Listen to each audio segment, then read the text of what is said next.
our next one does hit on a more positive benefit of technology, which is these technology tools can provide instant feedback, and it can either happen through Google Classrooms, it can happen through email. There's tools like ZipGrade, Google Forms that will grade a majority of the work for you, and it comes back quickly. And you might be surprised how fast it returns and corrections are made. It really leads to a paradigm shift, and I'm interested to hear from you, Drake, on this, that teachers are able to do more from a assessment side, things more quickly. So it becomes less about that one big test and more about instant assessments, and therefore the students are you've got more of a guide on their research, on their learning projects, as opposed to a, instructor, if you will. And so you can spend more time as a mentor and allowing them to kind of take a little bit more of a direct role in the learning process. Do you have any thoughts on that? Yeah, when technology hit like this, and because I was one that, being a math teacher, you have to keep watching what's exactly happening, because what you learned today was built off the foundation you learned yesterday. And with 180, 200 students, it was one of, okay, how do I go through all of these things quickly and get it back to them in a timely form? Well, Google Forms was great for that. You make a multiple choice test or something like that, and people say you can't do math on multiple choice. Yes, you can. You just have to figure out how to do the answer wrong 3 times, like they're going to do it. um, but it can be done. ZipGrader is a great tool. It's actually on your phone. um, and what it is it's a Scantron that gives you all of the details, all of the things. It even shows you what was the most missed question, how many students missed it. It breaks it down. It gives you tons of analytics. And so when I started embracing those, it was one of, okay, you know, how exactly am I going to, you know, make this work and engage more with the students? Um, they like that instant feedback. They like that because then it opens up the questions of, okay, well, what did I do wrong? How did I fix this? As opposed to me going home, taking 2 or 3 days to grade 180 papers and get it back to them. By then, we're already past that concept.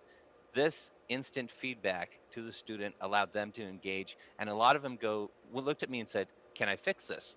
And my answer was yes. I mean, you want to go back and redo it and get the answer right?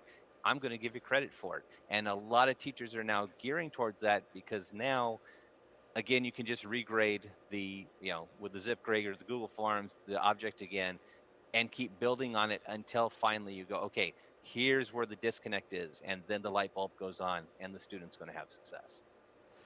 Yeah, and I have a book here. I actually left it outside, but I'll just reference it. It's called The Online Learning Survival Guide. And I was reading from it and learning a lot from it. And one of the things that it says in there is that it's so amazing with new technology is that students can have something called, a continuous, or they can go back, continuous starts. So they can go back and start over at their own time as many times as they want. And that really is in line with the liberal education where this is not it. It's okay. It was a different one. This is the Online Meeting Survival Guide. There's a new one out there. Don't worry about it.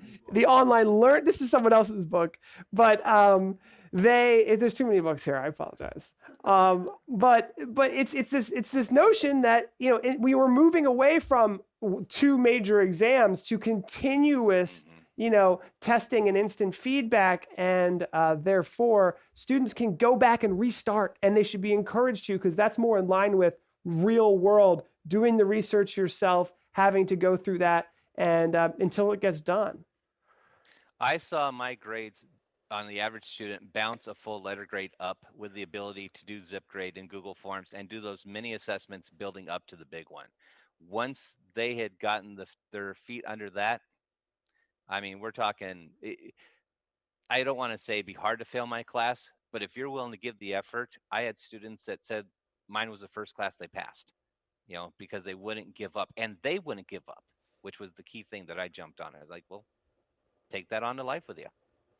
Yeah, that's exactly what we're learning. And some of this stuff isn't new. The new thing is that everyone's doing this.